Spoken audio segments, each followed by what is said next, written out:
Okay, I think we'll go ahead and get started. Again, welcome everybody. Thank you for joining us tonight. This talk is really just to get some students that work with clinics and volunteer opportunities in Detroit, just to come speak to you guys today. If you have any questions about what it looks like to live in Detroit and to volunteer in Detroit and to work at clinics in Detroit while you're in medical school at Wayne State. So we're just going to start off really quick by each introducing ourselves, introducing the clinics that we work at, and then we'll open it up to your guys' questions. So Zara, if you want to kick us off with an introduction. Hi everyone, my name is Zara, and I'm a second-year student at Wayne, and I'm originally from Michigan. I live in West Bloomfield, which is about 30 minutes from here, and the organization that I'm a part of is the Robert R. Frank Student-Run Free Clinic, and I'm the VP of Internal Affairs for that clinic, and my clinic focuses on the uninsured and underserved population in the Detroit area. And we have a clinic that we run out of in Corktown, if you guys know where that is. And we were the first student-run clinic in Michigan, and this is our 10-year anniversary. And for Wayne, I chose Wayne because the fact that it was close to home and the fact that it's a good school, well-known school, and also the fact that we have a diverse patient population in this area, so you can learn about the different issues that certain minority populations suffer from, and also the amount of organization orgs that Wayne offers as well. And my favorite part about being at Wayne State University School of Medicine is the fact that, honestly, the sense of community between the students here. Everyone's like very helpful and there for you and friendly. And also you meet so many cool people at Wayne. It's like I came straight from undergrad, but there's people that have done so many cool things that you'll learn about and befriend. That's it. Okay, hi everyone. My name is Dhruv Patel, and I'm also a second-year medical student at the Wayne State School of Medicine. I'm originally from Windsor, Canada, and I did my undergraduate at Wayne State as well, and then transitioned to medical school there. I'm part of the Auntie Student Organization. We're a student organization that helps the nonprofit Auntie Village, and we do many things, including working with nutrition or gardening. We also work with tutoring the students, tutoring the kids who are part of the Auntie Village, as well as host a medical clinic, which for now we haven't been able to host properly because of the COVID pandemic. I chose Wayne State, 3 main reasons. 1, like Zara said, it's close to home. 2, I'm Canadian, so there's very limited options for a Canadian student for medical schools throughout the United States. But I still chose to go to the United States and Wayne State specifically because of the 3rd reason, and that was that I really wanted to be a physician who not only helps the patients in the clinic, but also understands how to be a community-oriented, community-driven physician. And the mission that Wayne State has showed that they were going to leverage their tools and the resources they had to develop and instill those skills within us. And so that was one of the big driving factors for me, aside from convenience and personal preferences, that drove me towards Wayne State. And then finally, my favorite part of being at Wayne State, it's just like what Zara said. For me, it's like my anatomy group and the people that I've been paired with and the people I've gotten to know. Not just because everyone's intelligent, everyone's smart, and they've done great things, but the entire school community is so extremely motivated and so extremely giving and thankful for what they've done, that a lot of the things that they were interested in surprised me, because those were the things that I was interested in, aligned with me. And so that amplified a lot of those characteristics and has pushed me to do things that I otherwise thought I wouldn't have done in medical school. And I think those have left a lasting impact on me, and I'll continue to do so and look to implement that into my practice in the future. Hi everyone, my name is Sarah and I'm one of the coordinators for CAS Clinic. CAS Clinic is a student-run clinic right here in CAS Corridor in Detroit, and we serve our Detroit population, a large amount of whom are homeless. And CAS Clinic's really cool because the medical students do the entire care and visit for the patient. So we see the patient, we examine the patient, you present to the attending who's on site, and we actually give out free medications and other resources like hygiene kits. And we can send out for referrals. We have social workers, and then other student organizations from Wayne, like Sight Savers, come in as well and help us perform eye exams. So it's a really great way to learn more about the community that you're going to serve and to really get your skills up as a medical student. I'm from Michigan. So I grew up in Dearborn. I currently live in Detroit, right by the school. And I decided to come to Wayne State. It was actually my number one choice for medical school, and that's because I'm a little bit older, so I had a lot of experience before coming to med school in medicine. I was very certain that I wanted to be an emergency medicine physician, and I know Wayne is such a strong program for emergency medicine. So I was really excited to come here for that. But then once I got here, I have to echo what everyone else has said. It's just the community is so great. It's such a large school that there's something for everyone, really. I've made some lifelong friends already that I'm so grateful for. And it's just, Detroit's a really unique, cool, like it's so rich in history and it's so diverse that I really feel like you're getting the best training here too. And I think that was it. If I forgot some stuff, I'm sure I'll pipe in later. Hey everyone, my name is Angelina. I am the president of the Latino Medical Student Association here at Wayne. So we're actually a big student org with a lot of different facets, and I'll just talk a little bit about the clinical aspect of our organization maybe later in the presentation. But first to answer, I'm actually originally from Detroit, specifically Southwest Detroit. And I chose to come to Wayne because of that. I chose to, practice in the city that I want to, I want to learn in the city that I want to practice in. So I'm starting to build my network now. I'm starting to know the physicians here now, know how clinics and hospitals work here now. It's really amazing to see that as a medical student and, further in my training and how I'll implement that in the future to help the same population I came from. So I think that's really cool. And then what is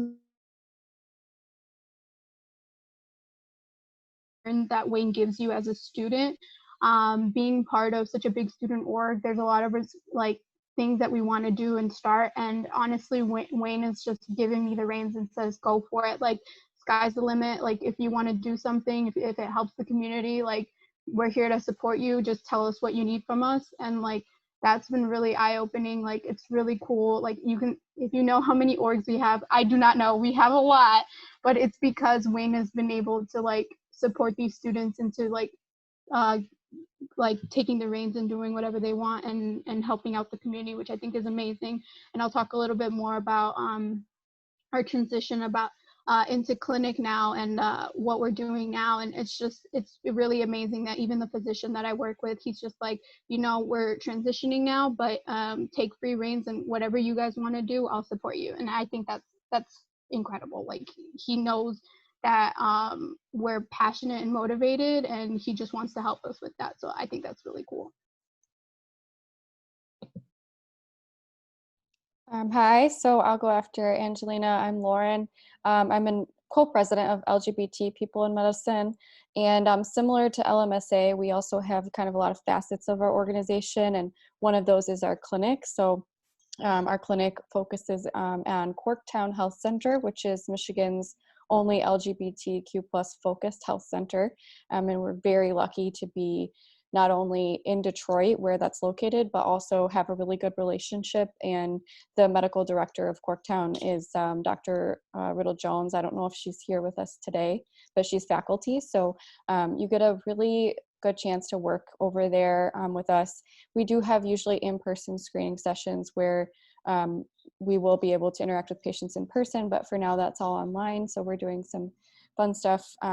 I love LGBT People in Medicine for its other aspects too. We do education, we do community outreach, we do support the community in other ways, advocacy, as well as help educate our student body. So that's kind of our organization. And like I said, my name's Lauren, and I'm an M2, and I'm from Marshall, Michigan, which is a really small town in Michigan. If anyone knows that, it's about 2 hours away. And then I chose Wayne State because this is where I got in. But I do really like Wayne for the reasons that a lot of other people were mentioning. I like it because there is kind of no limit to the amount of outreach that you can do in the community. You can kind of create opportunities if they're not there already. There's already so many opportunities, and you can do that while kind of learning to work as a team, which is something that I found really valuable because like everyone was saying, working in CEC now, where it's kind of our pre-clerkship clinical experience, we've been able to really use those teamwork skills that and those kind of cooperation and participation with other people that are going to come in handy for the rest of our lives in healthcare. So it's been wonderful to not only be able to actually be a part of the community in so many ways, but to do that with our peers. So that kind of sums it up for me. Hi, everybody. Just want to introduce myself really quickly as well. My name is Rachel. I am also an M2 at Wayne State. The clinic that I'm most closely involved with is called Make Your Date Detroit. Make Your Date Detroit is a free program for mothers or women in Detroit who are expecting babies. And the whole goal is to ensure full-term, meet your due date deliveries. There's a huge disparity in Detroit for preterm birth, infant mortality, and maternal mortality. So the whole goal of this clinic is to provide patient education to expectant mothers on how to avoid preterm labor, how to have a healthy pregnancy, and also how to have a healthy postpartum life as well. So what students do with Make Your Date is we provide patient education by going to the obstetrics office at DMC. And when patients are in the waiting room waiting to go in with their doctor, we provide education information to them in a space to have open conversation. And our goal really is to get them thinking about the questions they have for their doctor when they're about to go see them, so that they can really take control of their health and getting to their due date. A little bit more about me individually. I'm originally from the UP, and I chose to come to Wayne State because I was really interested in urban medicine, and Wayne State's whole thing is clinical urban excellence. And so I was really interested in I've seen the rural side of my state, and now I wanted to see the urban side of my state. And there's also just, to echo what everybody has said, there's so much opportunity to create change in Detroit and to immerse yourself in the city. And I think that really is my favorite thing about Wayne State, is really being immersed in the city. So before we get started with questions, I just want to introduce and welcome Dr. Mendez. She's here with us today. Dr. Mendez coordinates all of our volunteering. We are required to do outreach hours and clinic hours in Detroit as students. So Dr. Mendez, want to give you an opportunity to introduce yourself. Thank you, Rachel and Sarah, Zara, Turel, Angelina, and Lauren for what you have just shared. We couldn't do community engagement or service learning without our students. They are the core. They're the foundation of everything that we do in Michigan. We typically offer programs from kids to adults and from every ethnic group, and they will be describing, and your questions we might get into more details on them. The students are required in year 1 and year 2 to complete 35 hours of the curriculum that is based on outreach, service learning, community engagement. And then we have an elective for another 40 hours, which I think Lauren and Angelina here on this call, Sarah, can explain more about that to you as well. And that's where they're more focused with a community agency and create interventions for the agencies that they're working with. I'm originally from Pakistan, but have moved to Canada, and I'm a dual citizen. So I like to commute over the border, and I'm currently speaking to you from Toronto. I've been here since March, and I don't think my students on this call would say if they've skipped a beat with me not being in person with them. But with Dr. Riddle Jones, we co-direct this course and have been able to continue offering the citizens of Detroit the opportunities and the wonderful skills that our students bring to Wayne State. So I'll turn it back over to the administrating. Thank you, Dr. Mendez, for really just introducing what it is to volunteer in Detroit and to volunteer at Wayne State and how it's incorporated into our curriculum. So with that being said, I just want to invite you guys who have joined us tonight to go ahead and turn on your mics and turn on your cameras and ask us any questions that you have about what it looks like to volunteer in Detroit at clinics or in general. And you're also welcome to put questions in the chat. And as you guys are getting your questions ready, I just want to turn it back over to Lauren. She's involved in another clinic that she just wants to say a couple of quick words about so that you guys can be prepared to ask her questions as well. Yeah, so I just wanted to also say, I think I'm the only one here on the board of street medicine. So I noticed there's a couple questions that were submitted about street medicine Detroit. So if you have any questions, I can answer those. We're an organization that focuses on the people experiencing homelessness in Detroit. It's a population that we're really, really lucky to be able to serve. And we do provide medical care, but we also really importantly provide referrals and follow-up care, and just in general try to strengthen the healthcare provider and patient relationship that has so long been negative for a lot of those people. And so just being able to talk to people who are on the street, we call them our friends on the street, and you'll learn there's a whole lot of really awesome volunteer experiences, but street medicine is kind of a really special one that we work with. And so I can answer questions about those as well. Thank you, Lauren. Okay, everybody, I'm going to open it up to you. So if you have a question, please feel free to put it in the chat or go ahead now and turn your microphone on and ask it.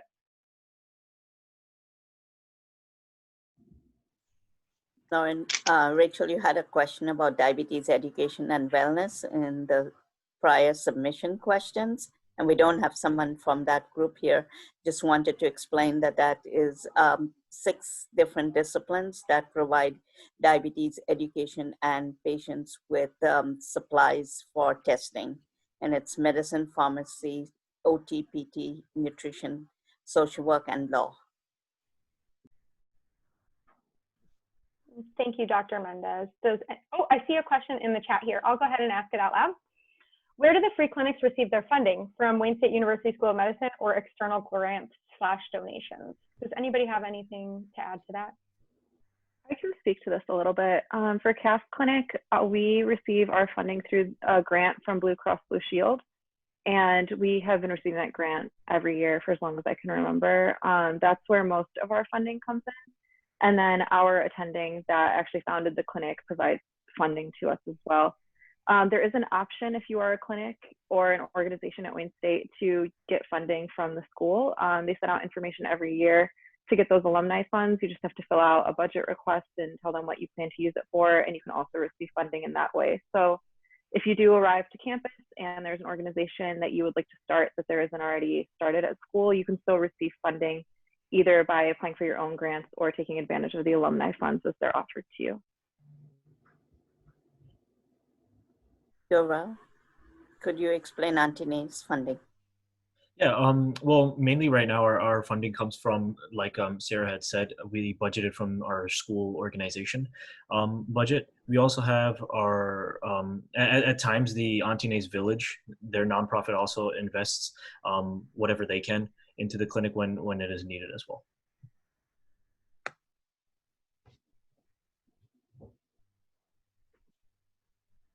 Do any of our other students have things to add about the financial backing of our clinics?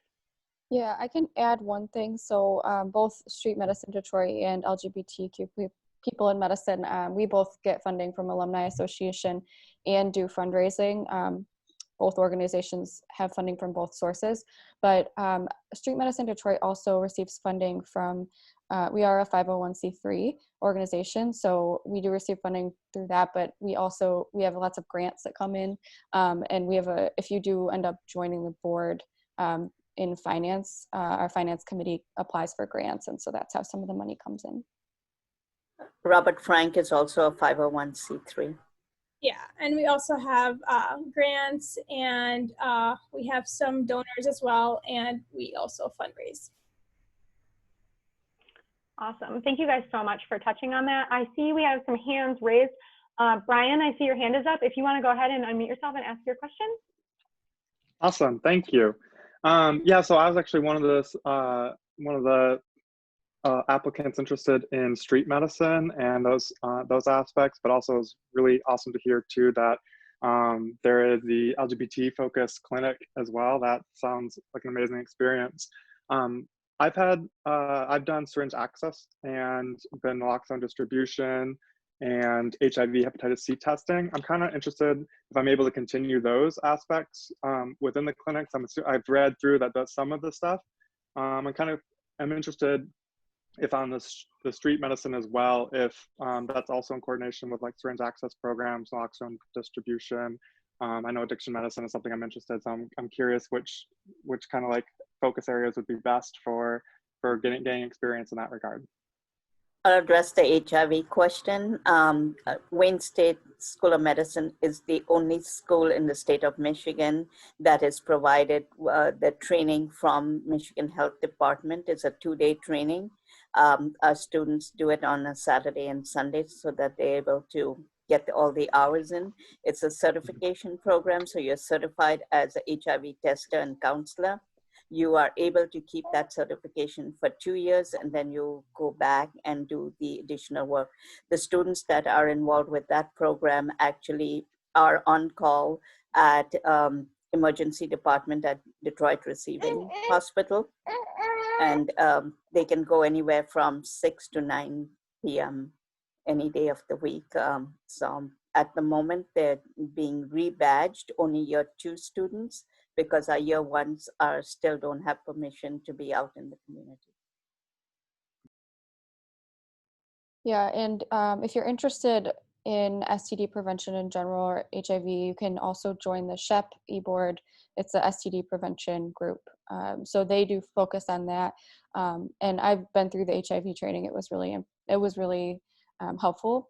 I didn't keep going with it, but we're looking to actually incorporate HIV testing into our street med. We call them street runs. So that is something that if you want to be the person to take that on in the future, that could be you. And then to answer your question about street med, also with the syringe exchange program, yes, we do. I can't answer this the best. I wish someone else was here that worked on this before, but I know in the past we have somehow worked with the vans that, there's vans that do the syringe exchange that park around Detroit. You want me to go into that a little bit? Yeah, yes, I just mean street meds, been a part of that before, yeah. Street medicine is housed under Neighborhood Services Organization, and they have a van. So when we first started out, we wanted to go into areas where the individuals are homeless, or they're not coming to us, we have to go out to them. So we used the van.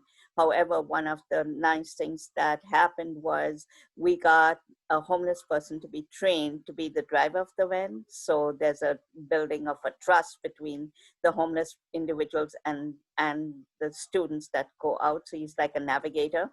We also have a male and a female navigator now. We started out, and she right now is enrolled in a course to get a social work degree. So you can see the impact that the medical students have made in the community by street medicine. That sounds, all those experiences sound really exciting. So thank you for sharing that. Thank you for your question, Brian. I'm going to turn it over now to San. Do you have a question? I'm so sorry if I mispronounced your No, wait, can you hear me? It's kind of loud in the background. You pronounced my name perfectly. My name is Tantan, and I'm a current applicant for this cycle, and I also applied to Wayne State as well. I have a question specifically for street medicine. I graduated from UC Davis, so I got a chance to work with the homeless population for 3 years, and that's what I'm really passionate about. Specifically for Lauren, I'm wondering if, because I know that we also have CAS Clinic, do we work together with CAS Clinic as well? Because one is for street medicine and one is specifically in person, like in store for a homeless population. I think Sarah might be the best person to answer that. Yeah. We don't work, as far as I know, for the past 2 years, CAS and Street Med haven't worked closely together. We kind of have, there's just two separate ways, two separate organizations, but it is true that a lot of the patient populations overlap with a lot of the student-run clinics and the clinics that student organizations are affiliated with. So I don't know, Sarah, you want to talk about that? Yeah, no, I agree with Lauren, and we haven't collaborated as far as at least that I've been here, but I will say that we do serve the same general population, but Street Med has a different approach than CAS does. Street Med goes directly to the individuals to them, essentially like in their, for lack of a better term, home and environment, and does interventions in that way. Whereas CAS is in the same place each week, and we have interventions that way as well. Collaboration might be great in the future, and definitely something we can look into, or if you come to Wayne and are part of either organization, is something that you can also reach out and introduce. But yeah, we serve the same population in general, but I think the advantage of our different clinics is that we do it in a different way. So we're able to maybe, street med can address some needs that CAS can't, and CAS can address some needs that street med can't. So I think that's what's great about being at Wayne. In addition to that, and we do have the Community Homeless Interprofessional Program Clinic, which is medicine, pharmacy, social work, and physical therapy, and it's housed in a church. So a number of the individuals that are seen on the street also come to that clinic because they serve breakfast there. The medical students actually cook breakfast before they go to a service, and then they do come to the clinic. We have the clinic once a month on Sunday, and then we also have a vision clinic there on Sunday. So if they can't be seen at CAS for vision, they come to the CHIP clinic. We call it CHIP, Community Homeless Interprofessional. So, all right, so it seems to me that our student-run clinics work independently, but are they run by medical students or pre-med students? Medical students run the clinics. There are some clinics where pre-med students are able to volunteer for a spot, which is great because they're able to get like their foot a little wet and just see what it's like and interact with the medical students. But by and large, the free clinics at Wayne are run by medical students and are staffed by medical students. So that means that all the medical students from first to fourth year, they're all welcome to volunteer at the clinics. Yeah, and that's what's really fun. In pre-COVID times, as soon as you were an M1 and you got through your first, like your Cato clinical skills session, which is where they teach you how to drape a patient and how to take some vitals and things like that, you're approved by the school to then go volunteer. We obviously have to take things a little bit differently with everything that's been going on, but there's still opportunities. But yeah, the clinics are open for first year to fourth year medical students, just depending on the climate with the pandemic and everything. That's so interesting because at my undergraduate university, all the student-run clinics are run by undergraduate students. And only first or second year medical students tend to like volunteer their time there. But after that, they get busy and it's not mandatory. Thank you for your question. Sorry, go ahead, Dr. I want to answer that question about undergraduate versus graduate. So at Wayne State, the undergraduate program is separate from the medical school program. So they do have undergraduate programs too, and Darrell will tell you he's been involved with some of them. But at the med school, our students have their own leadership for the clinics. I know that I don't want to dominate this conversation. I do have one more question for street medicine or just our student-run clinics in general. As an applicant like me, and if I'm lucky enough to get accepted to the school, what are your expectations for us, or any tips or advice for, like incoming first-year medical students who are very new to even the city or the state, because I'm from California. Any advice for us if we genuinely want to serve underserved and vulnerable populations? I would just say, sorry. No, go ahead. One sec. I would just say that if you're really interested in serving underserved populations, Detroit is a really excellent place to be.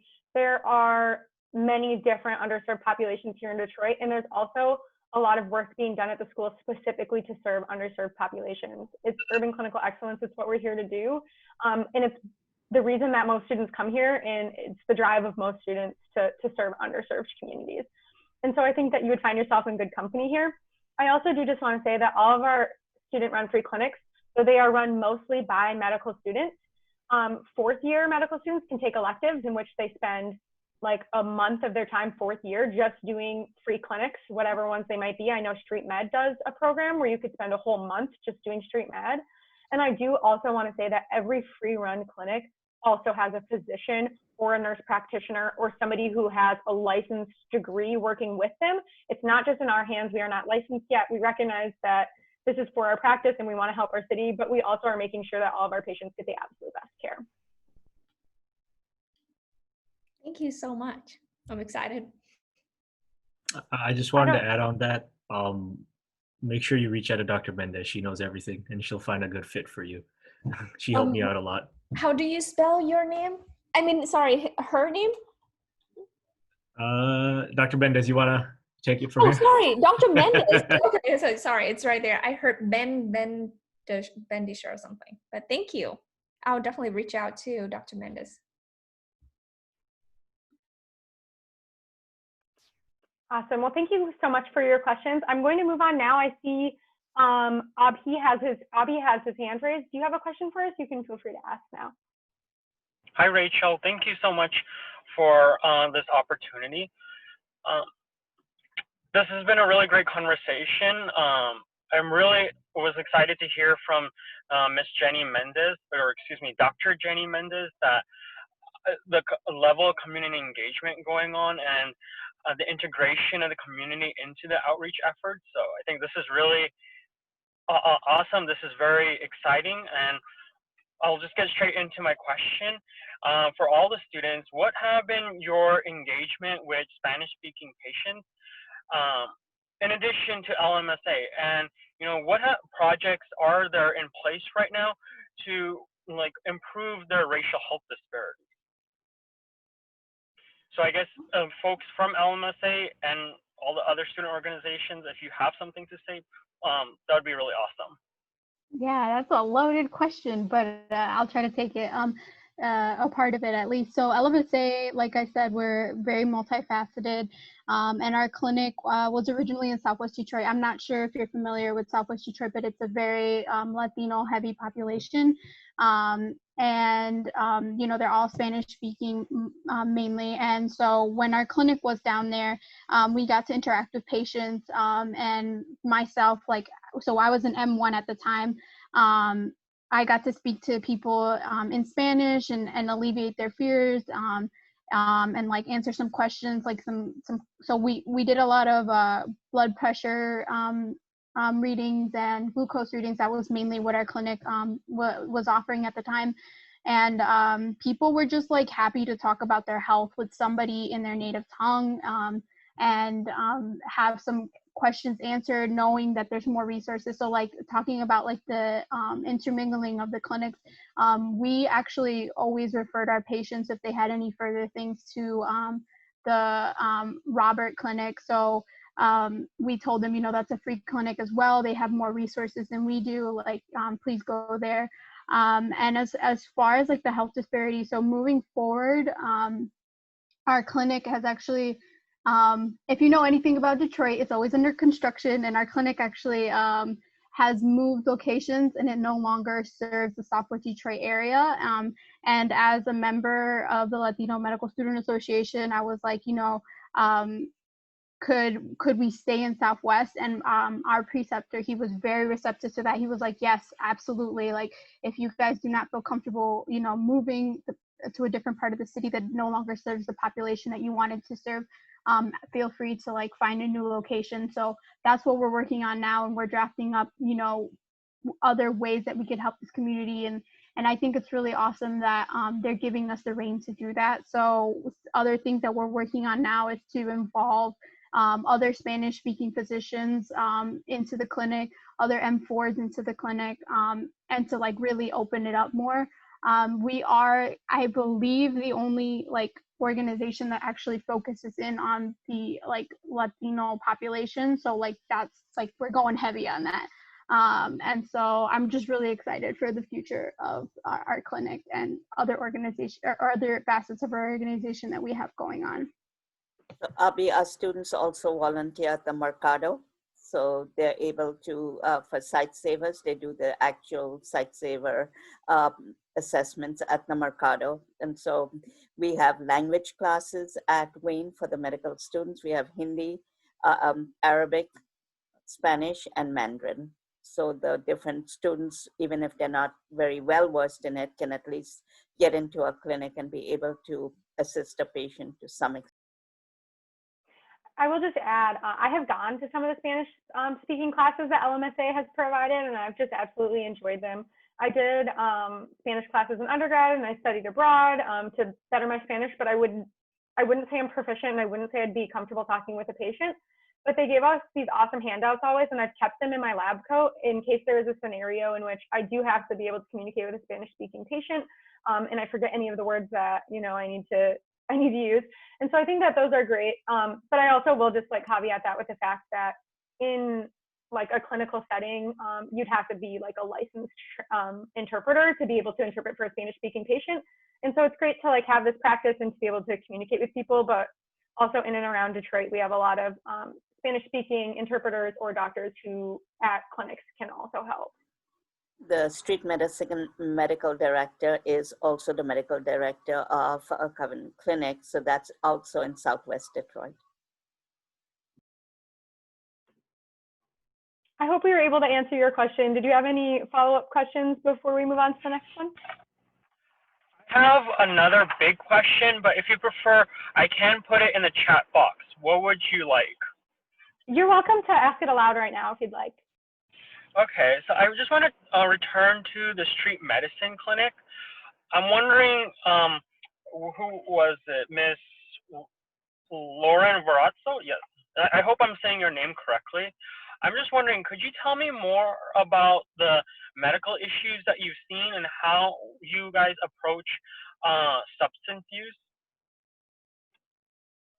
Yeah, sure. So, so just to kind of give you an idea, put this in context, we go on runs and we do go on street runs where we're literally on the street and go see people where they're at. We also have shelter runs where we're in a shelter and we'll have patients come back into a back room. And then we always have a preceptor who is MD, DO, NP, or PA. And then we usually have a nurse with us and a few other people. So you will take your history, maybe do a basic physical exam, and then present to the preceptor, and then they'll kind of check them out.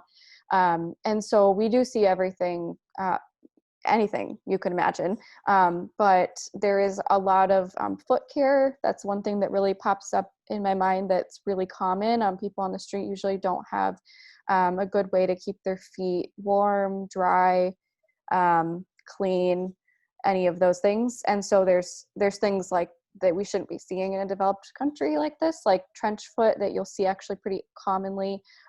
There's a lot of lower extremity edema. That's a huge problem. So swelling of the lower limbs, because a lot of shelters are not big enough to admit enough people where they can lay down. So there's actually rules against laying down in a lot of the shelters. And a lot of people aren't exactly safe on the streets. And so there's not much time to sleep or not many places to sleep. So actually just gravity has a terrible effect. And then there's, infectious causes of disease. So your common cold, we see a lot. And we do flu shots, we do all that. We can prescribe medications. We see a lot of hypertension, diabetes, high cholesterol. I don't want to take up too much time, but those are kind of the most common thing. Oh, and diabetic foot care is also really important. So with diabetes, we see a lot of feet that, I'm not sure if you're familiar, but when you have reduced nerve sensations and other problems that affect the nerves and the blood vessels in the feet, you can get some pretty nasty ulcers. And so checking feet is really important for many reasons. So we do a lot of foot care and preventative health and medication follow-up and drive people to the emergency room and everything under the sun. So yeah. You also have a lot of gait problems with the homeless because they don't have the ability to get their walkers or wheelchairs adjusted. So you see some of that as well.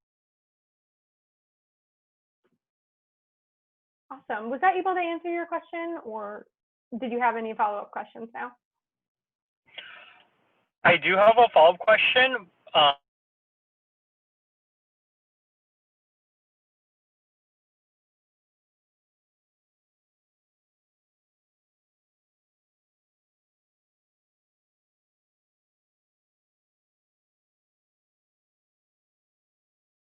About the community outside the university. You'd like me to take that, Rachel? So what was that, Dr. Mendez? It's the largest Arab population in the United States is in Michigan. You have a large ethnic population in terms of Hispanic. You have people from Puerto Rico as well as from Mexico. You have a lot of individuals from Vietnam. So we have a Chinese Medical Student Association that have a clinic in one of the suburban areas where most of them are. We have a number of Iraqi residents that are immigrating for refugee status. We do have a group that works with refugees specifically. And in relation to a previous question on addiction, we do have a student organization called Detroit Addiction and Detroit as a student group as well.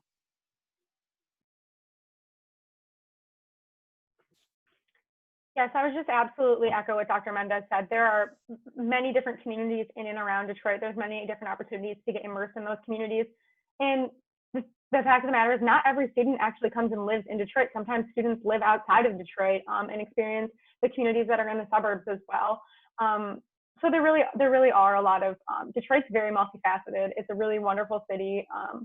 And I'm really excited that you asked that question. I think Dr. Mendez really did justice to what it's like in Detroit.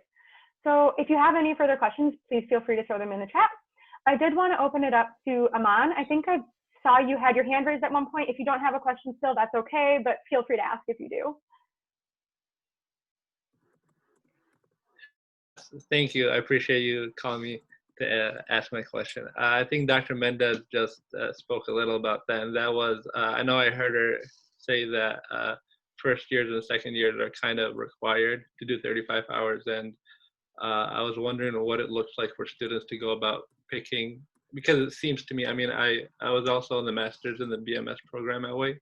So, and I've heard about all these clinics, and I was just wondering, how do students go about picking what they want to commit to for that 1 or 2 years? Because I know we all want to serve underserved populations, but what is the focus that students can choose from?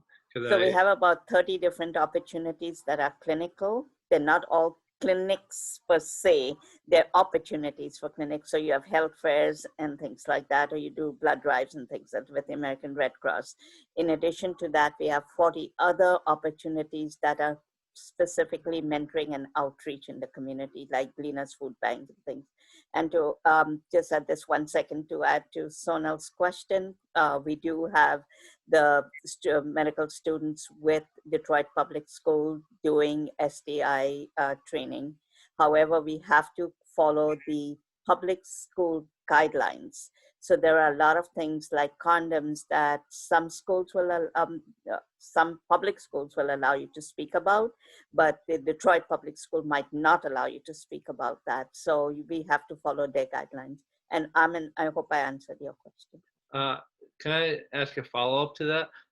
So are students matched into what they want to work on, or do they go about and choose? I can answer this. It's a little bit of both because I've experienced it as a student. So with first year, because you don't know that much about the clinics that are offered yet, and you have so many hours to get, Dr. Mendez does assign you a clinic just to do some of your hours that first year, so you have somewhere to start. And you have somewhere to start looking for those hours. And then as you get to know the school, you can volunteer unlimited as much as you want, as much as you can handle. There's no cap on like, you've already volunteered 20, you're done. You can volunteer as much as you want with whoever you want. If you find a clinic that you didn't really realize you knew about before, you can sign up and volunteer with them then.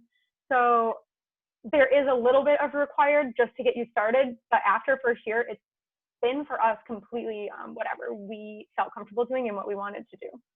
Nice, thank you.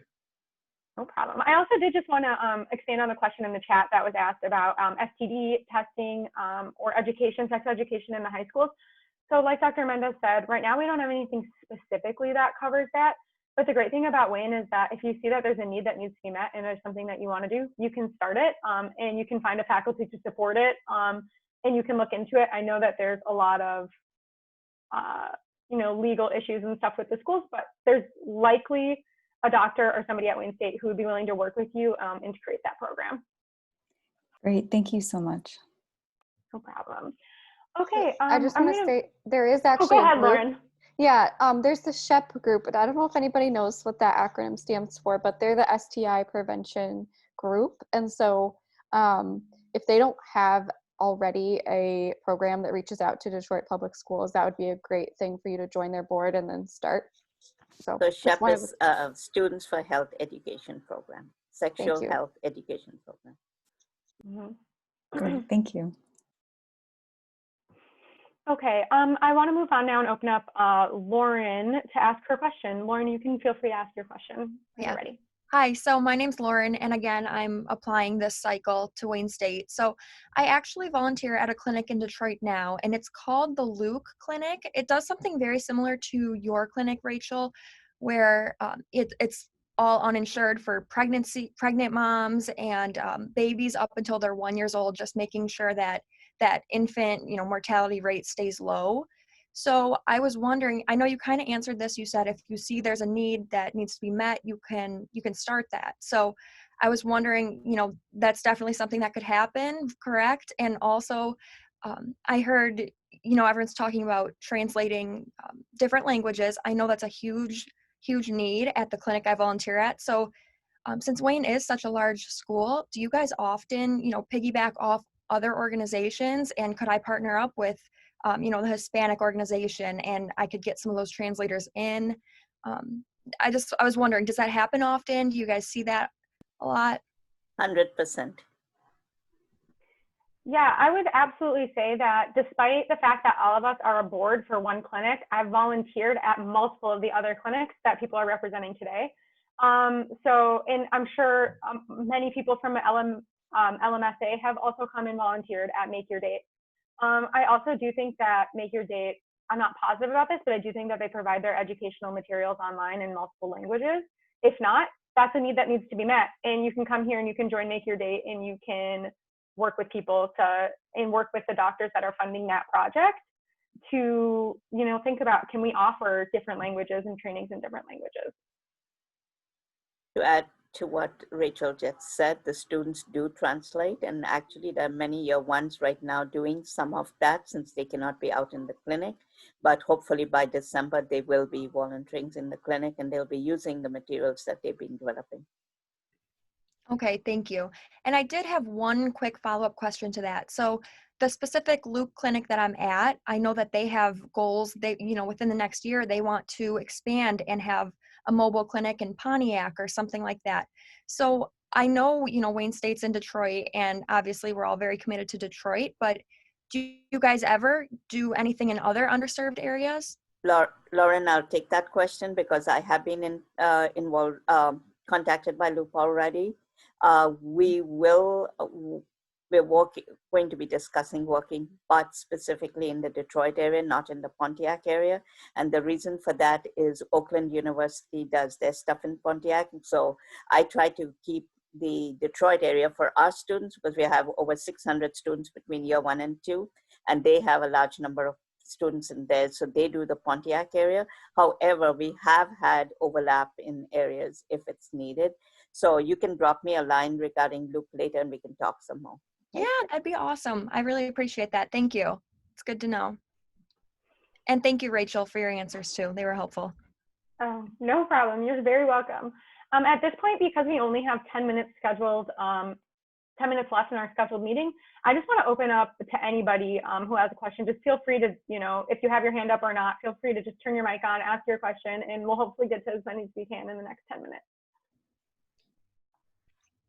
Hi, Rachel. I actually had a quick question. This is Om. I'm also in the current application cycle, and something really fascinated me today was that Dr. Mendez mentioned that they teach Hindi. And as an immigrant, I know Michigan also has a decent population of South Asian population.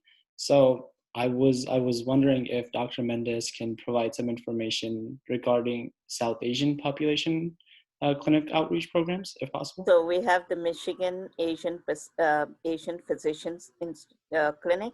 It's every Saturday, and we have one medical student from Wayne and one medical student from Oakland, and they work directly with an individual who is from Southeast Asia. Awesome. Thank you so much.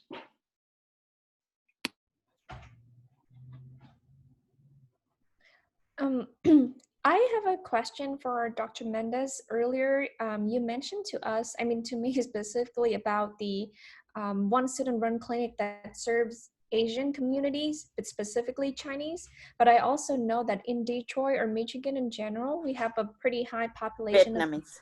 of Vietnam. Oh yeah, Yep. Vietnamese. And as a Vietnamese immigrant, I'm very enthusiastic about like serving the Asian communities as well. So like, does that clinic serve Yes. specifically Chinese communities or also Vietnamese? It's also majority of them are either Vietnamese or Chinese, and there are actually some Chinese that come to an offshoot clinic that is in downtown Detroit.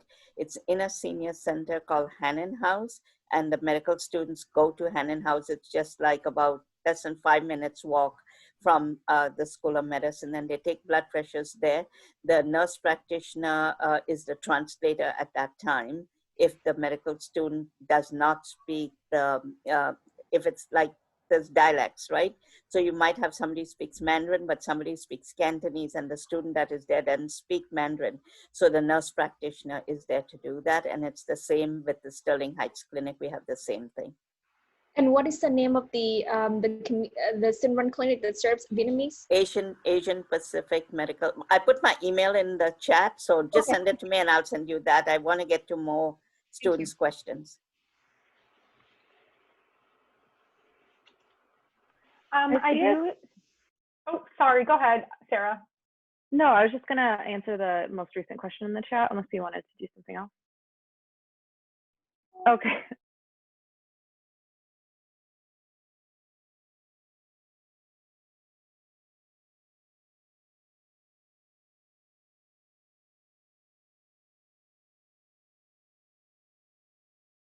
Emergency medicine interest group. I'm a coordinator for that. There's interest groups for virtually any specialty you can think of. There are like the learning communities at Wayne, for which Drupal and I are also involved, and we essentially are like social chairs, and we plan events to engage our class together. There's Art in Medicine, which is a great group that really just like encourages medical students to be artistic. And recently they just had a Zoom event where you could just like, they had an artist come, and I don't really remember the name, but they had an artist come and you could draw along with them, and it taught you just kind of like those skills. There's so many things. I feel like I'm drawing a blank because there's so much. Ultrasounds, music and medicine. Yeah, ultrasounds, music and medicine. There are like sports leagues that people will create, and you can drop in and do sports with people. I know there's a running club. I like myself too much to run, so I'm not a part of that, but you can definitely do that. And if there's something, again, I know we keep saying it, but if there's something that you want and it isn't already available, you can start it. But there's honestly everything. There's like research clubs, there's research electives. I feel like I'm drawing a blank, but that's only because there's so much to choose from. Sarah's absolutely right. There's so many. Some other ones, like she said, are research elective, and other research opportunities, plant-based nutrition group. So there's people who are really passionate about nutrition and started a group here. And we had an entire day last year of our curriculum dedicated to using plant-based nutrition as a treatment option, which I think is really great. We have Fit Kids, where you can go and volunteer with kids who are classified as obese or at risk for obesity, and meet with them once a week and their families on, how to exercise and make better lifestyle plans. So half of our hours, our volunteer hours, are clinic hours. The other half are outreach hours. So the other half, the hours that we're doing, aren't necessarily clinical. They're just reaching out to the city of Detroit in any way that we possibly can. And we do have tutoring of kids, and we have one I was just going to say and I forgot. Never mind, it'll come to me. Wilderness medicine. We go on camping trips and whitewater rafting. Thank you. Trips. I was going to say wilderness. Thank you. Yeah. There's also a group of medical students who pre-COVID time will get together and play some pickup basketball at the gym. There's a group of medical students that I'm involved with. There's a rock climbing gym at Wayne State's undergrad gym, so we go rock climbing together. So there's plenty of things you can do both like in school and out of school that are not necessarily related to clinics. Great. Thank you for answering. Yeah, that's just I was wondering if there's like hiking groups or something like that you like just get to meet other students through and stuff like that. Yes, absolutely. Even if things don't necessarily count as volunteer hours, there's a bunch of groups just to connect you with the people that have similar interests. Yeah, thank you. No problem. We probably have time for maybe one more question if anybody else has a question and wants to turn on their mic and ask. Well, I know from especially hearing all these different groups, because I was also curious about the program with mothers around substance use disorders. But my question now, it's kind of to wrap things up, is I know I'm going to be interested in so many different things, you know, LGBT, STD, substance use disorder, everything. What type of mentorship or kind of like how have you been helped to make those choices? And has anyone ever like struggled with ended up getting themselves involved in too much and having to take a step back to focus on their studies? Because I could see that being an issue for me personally as well too. I love this question so much, and I'm going to speak to it really quickly so other people can respond to it. So first of all, everyone that's a medical student at Wayne is assigned a counselor, and you are required to check in with them at least once. And the counselors are fantastic. Like seriously, it's like free therapy. They're very in touch and know what's going on with the medical school. They're an amazing resource. But then through the learning communities, we also have a peer mentor program. So you will be assigned your own M2 peer mentor who will check in with you, as well as a faculty mentor who's a practicing physician that you can also reach out to. And you can have, we call them now learning coaches, which are like your academic students from M2 and beyond that can help you with your studies. So there's a lot of resources within Wayne State, and it's nice that they're just a year ahead of you, so they just did it and it's fresh. As far as feeling like overwhelmed and overcommitting yourself, I think you're doing the best thing by realizing that that is a potential issue. And definitely stay cognizant of it. I don't want to speak for anyone else, but I know myself, I'm like pretty involved. And I'm also very stressed out as a result. I love it, and I'm so like grateful, and it's an amazing opportunity. But like, you're right. You're here to study, and you're here to get the best that you can. And I see that you have a beautiful little baby with you too. So definitely, thank you. You know, make That's sure my you nephew. have. Oh, he's so cute. I mean, definitely make sure you have time for. The most important thing is make sure you have time for yourself. Be as involved as you think you can handle, and that looks different for everyone. Hi. That looks different for everyone. Some people can juggle like 8 things that are school related, and some people have a really robust life outside of that maybe you don't see it at school, but that doesn't mean that they're not involved or that you have to only be involved at Wayne with Wayne things. You really have to take it on your own, but talk to your peers when you get here, talk to your counselor, and check in with yourself and those close to you. And it's really a personal decision, but yeah, be aware because it can really add up quick and get away from My advice, start slow. Yeah, I think I'll quickly just reiterate say for sure what Sarah's saying. Like, even today, I had to check in with a student group. We had like a meeting, and I just was honest with them. I was like, "Hey guys, I'm feeling overwhelmed. Can we not?" And they're like, "Same." And I was like, "Okay, cool." Like, it's just like it's about being honest with yourself and like with your peers and like with your mentors and everyone around you. And like honestly, everyone is so understanding. Like, we're all kind of in the same boat, so it's like it's cool. Like, just be honest with yourself. Yeah. And I have another suggestion for when you are feeling really overwhelmed, because I think it just happens to all of us. Like, I don't think you have to even be involved in that many organizations. It's just so overwhelming to be in medical school. It's like, it's glorified, but it like all the time, but it's really hard. And so just like one of my things that I've started doing is taking a list, and even if it's the tiniest thing, like schedule a meeting or like send an email, like I'll write it down, I'll check it off, feel good about myself, and then I feel like I can move on to the next thing. And that's been so helpful. So just know that everybody is feeling this way at one point or another. And like Dr. Mendez said, definitely start small and build your way up. Brian, even I need that. Lauren has been my teacher in teaching me how to cook.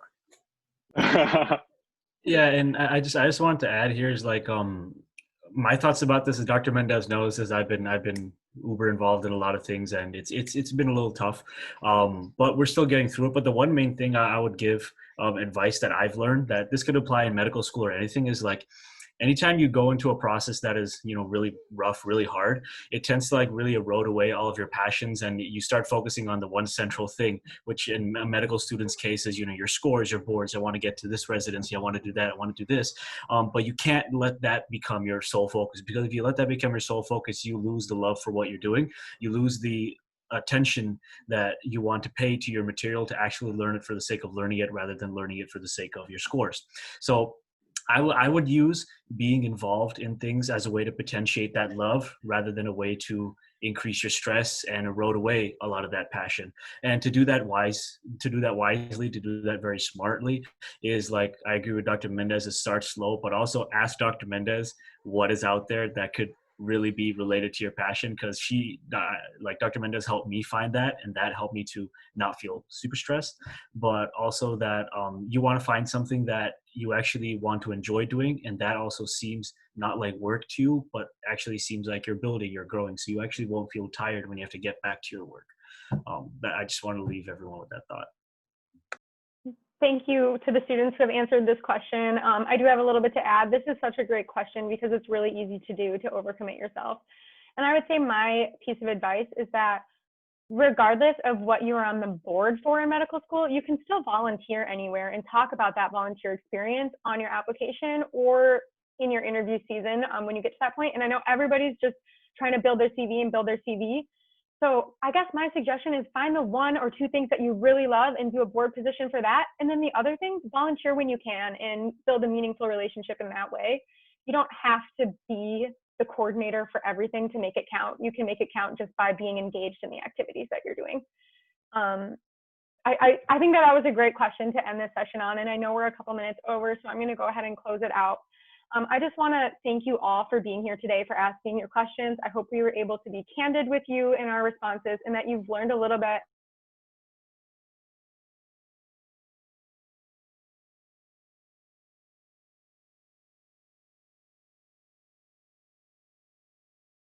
before we end the meeting. Any of the other panelists, you're also welcome to do the same. But with that, I'll close and just say thank you all for being here today. Thank you. Thank you. Thank you.